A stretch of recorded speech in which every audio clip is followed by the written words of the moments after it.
Hey there, everyone. Welcome back to another episode here at Your Eggs. Today, we've got an amazing, really valuable and important topic.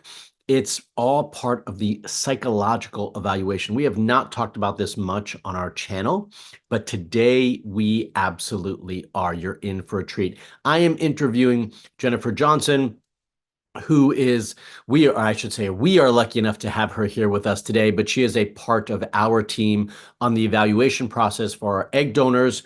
And we are going to jump right in. So let's get started. All right. Well, Jennifer, thanks so much for being here and joining us today.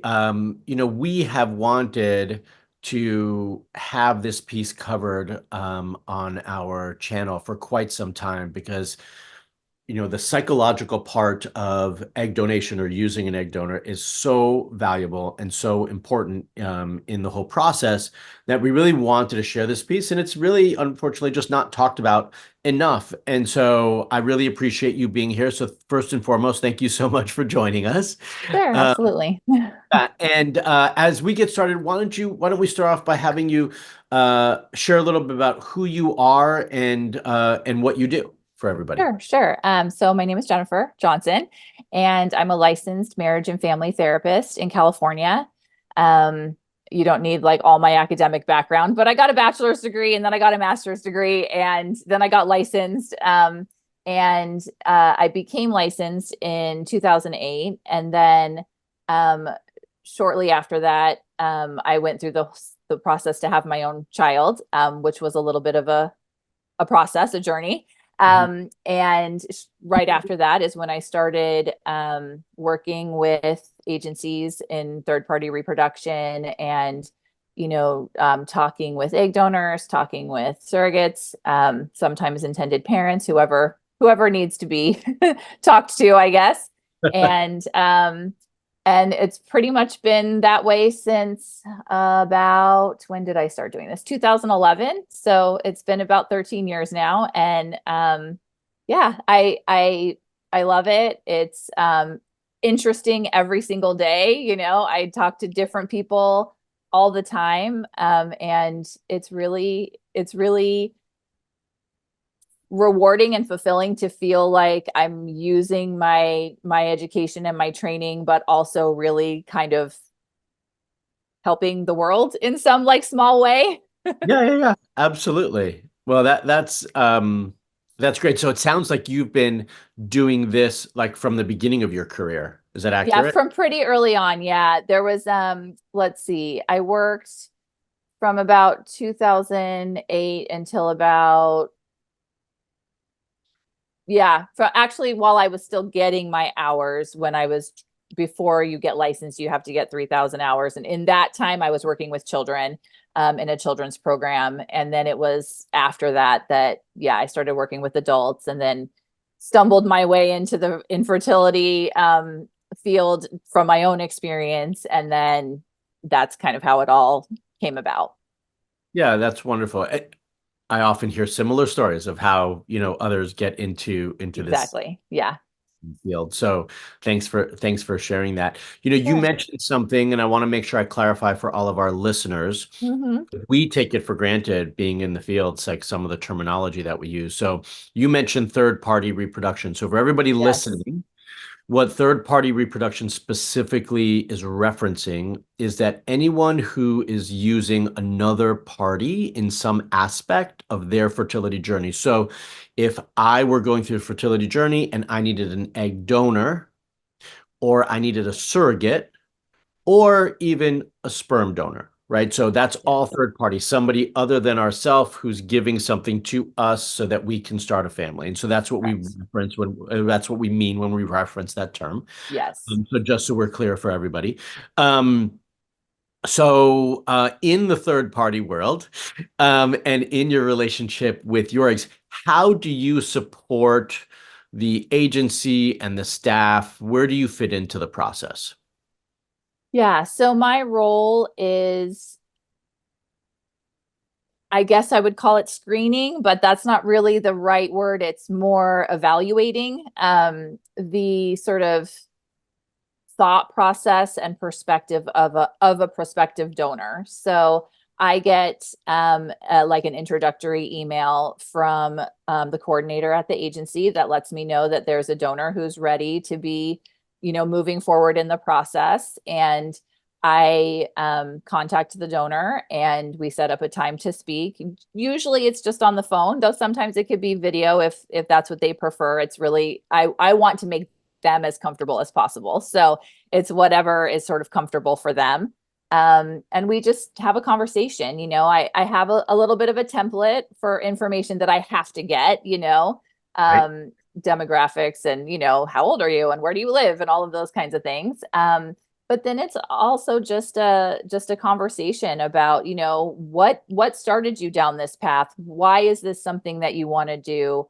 What is your perspective on your sort of role in this and responsibility in this process? And just getting their thought process, making sure that it's something that has been fully, thought about from beginning to end. Um, and a little bit of preparation in regard to like, how do you think you're going to feel after? And, how will you manage those feelings? And, what kind of support system do you have? And all of those kinds of things. I hope that answers your question. Yeah, absolutely. I think that's really, I think for everyone listening, it's important to understand that it's not just about, oh, I want to donate eggs, and so I'll just like sign up and off I go. And Yeah. there's a lot to consider in that process. I think Yes. the thoughtful questions that you just laid out are some of those, and it's really, really important. So actually, so I'm curious, Hmm. how many donors have actually thought through the whole process where they're like, yeah, at the end, I'm good. Yeah. I've got a team, or how many people are like, I never really thought about that. I Hmm. I need to make sure I'm okay with that. Yeah. Does that vary? For the most part, the donors that I get, particularly from YourEggs, are very well prepared already. Great. So when they come to me, they've been, they understand the process, at least, at the logistical aspects, the medical aspects, they know what's going to be happening. And in terms of the emotional part, I mean, I would say 90% of the donors that I talk with have thought about it. They've really like thought about, what is this going to be like? What am I going to feel going forward in my life? Because one of the questions that I ask them is, what happens 18 years from now? Yeah. You know, anonymity is not what it used to be, So if you get a knock on your door, if you get a message on your voicemail, if you get some kind of contact from a child that was born from this donation, what is that going to do to you? How is that going to feel to you? And there's also a recognition that like none of us know where our lives are going to be 18 years from now, but just the thought process of like, oh yeah, that's a possibility. It's I don't have statistics to know how rare or not rare it is, but it's a possibility and it's something you need to be aware of. But in general, the donors that I speak with are very, very thoughtful and aware of all of these things. Um, every so often I'll get somebody who's, when we're talking about, do you want to have kids for yourself? And if you do have children for yourself, eh, how is that going to play into this? And a lot of donors, because I am oftentimes speaking with women who are fairly, young in their young adult years. They don't always know. I'm not really sure if I want to have kids. I'm not sure, how that will go. And so there's a little bit of, um, you know, unknowing, but that's okay too. It's really just about like, have you thought through this? Yeah. And for the most part, they have. Yeah. And when you ask the question of them, why are you doing this? Hmm. Is that is there a typically a similar answer for most, or does it vary as well? It varies, but for the most part, I mean, I talk with a lot of women who are just helpers by nature. Yeah. They might be in nursing school, they might be, in, medical assisting school, or, or some other area of just they want to help, um oftentimes, maybe not often, but a lot of times they have some kind of experience with infertility, a family friend, a sister, a best friend, a whoever who Yeah. has struggled, who has gone through IVF, who has had, losses, any of those kinds of things. Of course, I mean, realistically, the compensation is an aspect, and we do talk about that. I don't shy away from acknowledging that donors are paid as they should be, you Sure. know, Yeah. and it should be a mutually beneficial situation. They are providing something life-changing, and they should be compensated for that. Um, there are different reasons why somebody comes to donation, but I do find that at the core, it's generally women who really just want to do something good and want to help people. Beautiful. Yeah. I mean, obviously there's the compensation piece, and we've Yeah, had plenty of stories around yeah, that. But that piece just where they really just want to help people. yeah, Yes, they obviously get something in return, but helping yeah, is really at the core of what yeah. they're doing. And I think that's just a beautiful part. Yeah. Yeah, Yeah. because we also talk about, there's many other ways in the world to help people. So, Right. like you can go volunteer at the soup kitchen, you can, Right. become a big brother, big sister, whatever, but there's something about, these women who feel like I understand the importance of people being families if they want to be, giving the opportunity for parents, where whatever walk of life they're coming from, to experience the joy of parenthood and the struggles that they've experienced. And you know people don't generally come to egg donation until it's their only shot, it's their last chance generally, um and there's something about just wanting to be a part of something bigger than yourself. Yeah, 100%. I think that's well said. Yeah. Mhm. Um, so in that light, or in light of that, um, why is it important for a psychological evaluation to be part of the process Mhm. of egg donation or using an egg donor? I think there's a couple of different reasons, but probably to me, one of the most important reasons why this is important is having the discussion multiple times. When you decide to do something, if I'm a donor and I talk to my family and I say I'm going to be an egg donor, and they say, "Great, here's all these questions we have," and then you answer them. And with every opportunity to talk about it and to answer questions, the determination becomes stronger in your mind. And so, and for some donors, they're grown-ups, they don't have to share this with their family. And sometimes they don't, sometimes it's something they're just doing on their own, and they might not be sharing it with other people, but just having the opportunity to express their perspective on why this is useful, why this is something that they want to do, and what they are sort of contributing to the world, and what their sort of role in this is. I think the more opportunities you have to solidify your own thought process on it, the Mhm. more real it becomes. Yeah, I think that's well said. Not to mention that, you know, everybody, we need to have this evaluation to make sure that you already mentioned it previously, but they're making this decision for the right reasons. Right, And two, that for the intended parents who are using these donors, that they feel confident and comfortable that they've gone through that process. right. Um, and that, they've checked all the boxes to know like, okay, Yes. they've spoken to professionals and Yeah. everything. Okay. Yeah.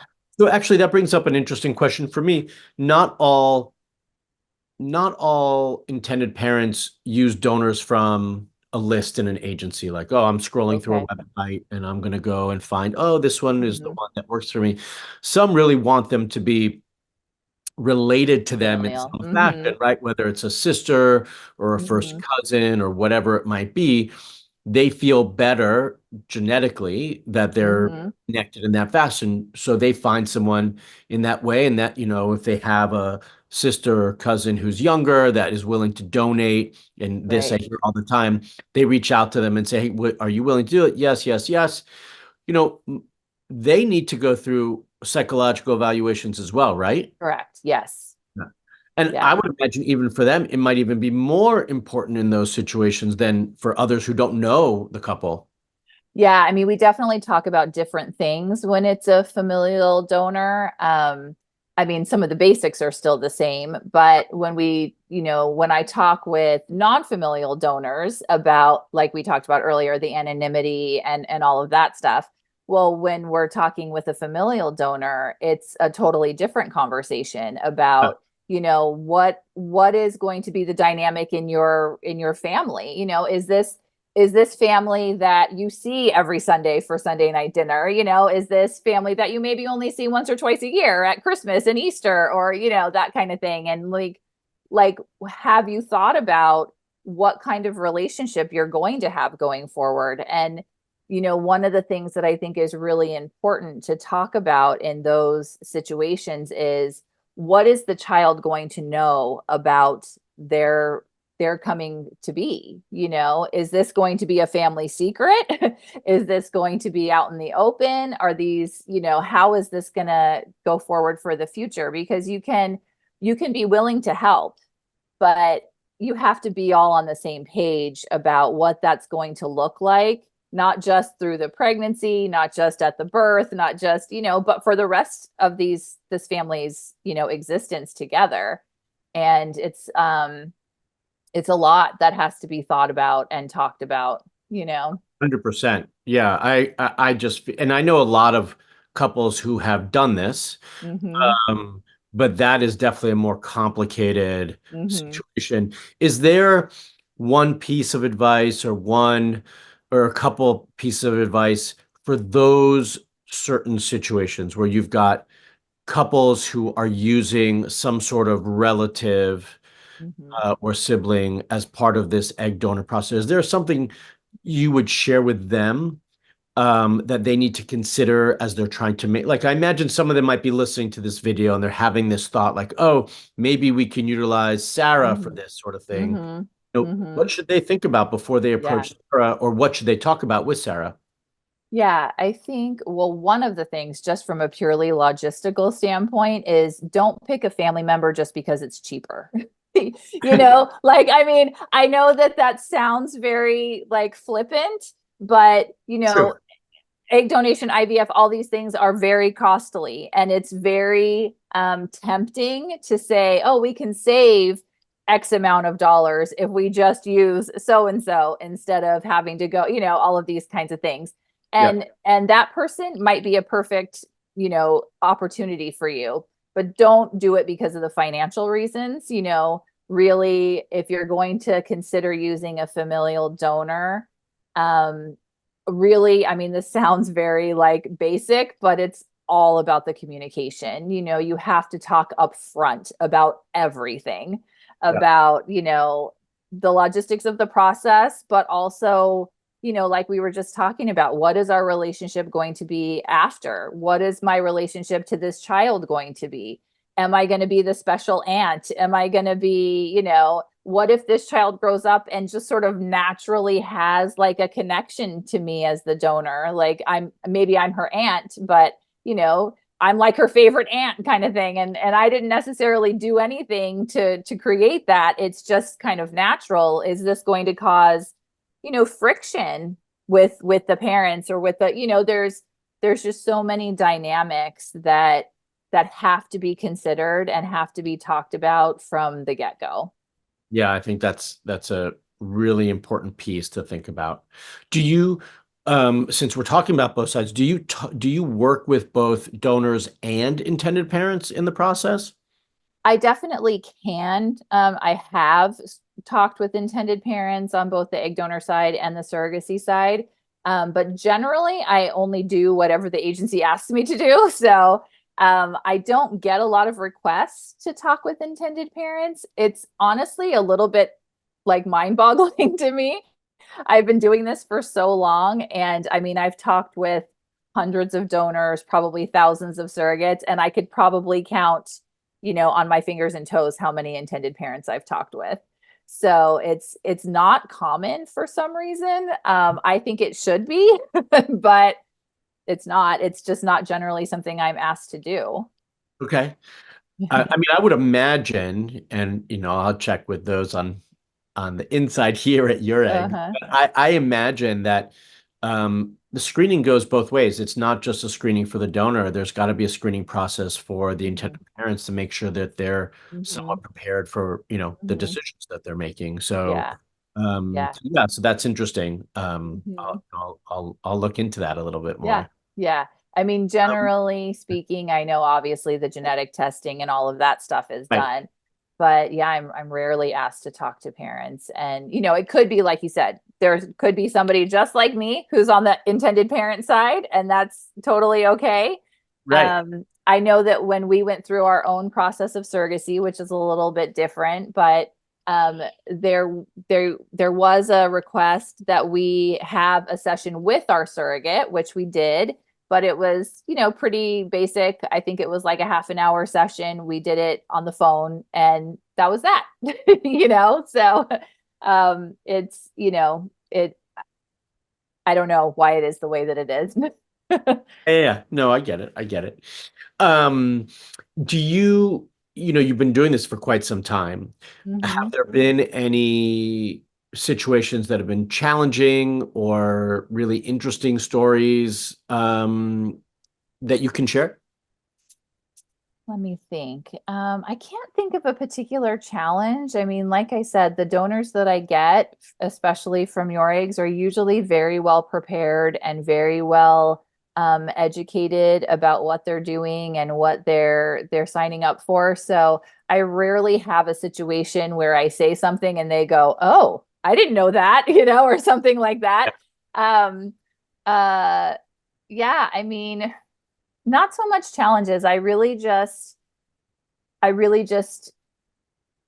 want my role to be making sure that everyone that's involved in this process, whether it's, donating eggs or, whatever part there is, that they understand like what they're doing, not just for themselves, but for the family. It's really important to me that donors understand like the impact of what they're doing, like that they recognize that I mean, it sounds very dramatic, but they're changing lives, for Yeah. for the better. And I want them to feel good about that, and sometimes I will have a donor that will say, I mean, it's 2 weeks out of my life and I'm getting paid, so they kind of minimize it, and it's like, okay, well, yes, that's true. You are being compensated, and maybe it's not the most,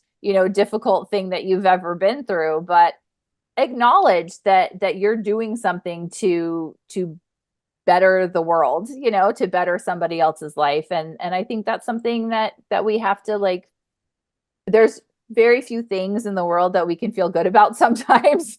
So, feeling good about a choice that you're making, feeling good about your opportunity to help someone outside of yourself, I think is something that needs to be praised, and Yeah. there is a lot of stigma. We talk about, have you talked to your friends about this? Have you talked to your family? How do they feel about it? And there's many donors who say, oh yeah, everybody knows, they're all good with it. They're excited that I'm doing it, and I also talk with donors who say, no, they wouldn't understand. They don't know, they wouldn't understand why I'm doing this.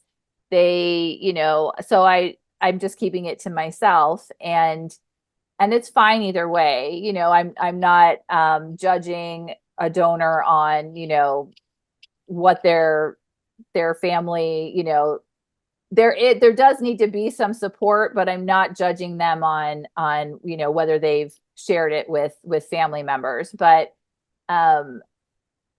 just knowing that regardless of how the people around them feel about it, they are going forward with something that is useful and helpful in the world. Yeah. Look, I think that's such an important piece to just highlight for everybody listening. It's so special Hmm. look, it's help like you said, it's so special to help anyone in need. But Hmm. to be able to help someone in need who is trying to grow their family and keep their family lineage going on for generations, Yeah. there is nothing more powerful, in my belief, and nothing more special than that. It's why I got into this field. Yeah. And so just to be a little piece of that Yes. process to help someone Yeah. who's been struggling for so long, Yeah. they've tried so much, haven't been able to conceive, and now they can use somebody else's eggs to Hmm. start their family and grow their family is just heartwarming. Yeah. And I hope everybody listening truly, truly understands that and can connect with that, because to me, there's nothing more unique and special than that specific piece. And you're such an important part of that process, and being able to, you know, uh, make those donors recognize that and Hmm. make them a good candidate and a safe Hmm. candidate for those intended parents wanting to look for Yeah. that donor, that unique individual. So I really Mhm. thank you for being part of that process, and being such a unique part of that process. And thank you for joining us today with Yeah. everything that you shared. I loved what you shared, and I hope that everybody listening today found value and can connect with what you shared, Jennifer. For everybody listening, thank you for watching. We have tons more videos on our channel that really highlight the importance and the whole process of egg donation. So if you haven't watched those videos, please go ahead and check those out. Jennifer, thank you so much for joining. If you all want more information on YourEggs, how to be an egg donor or use an egg donor, and just want to start the process and gather more information, I want you to head on over to youreggs.com, and you can click on the appropriate button that suits your needs from there. And we will see you all in the next video. Thanks so much for watching.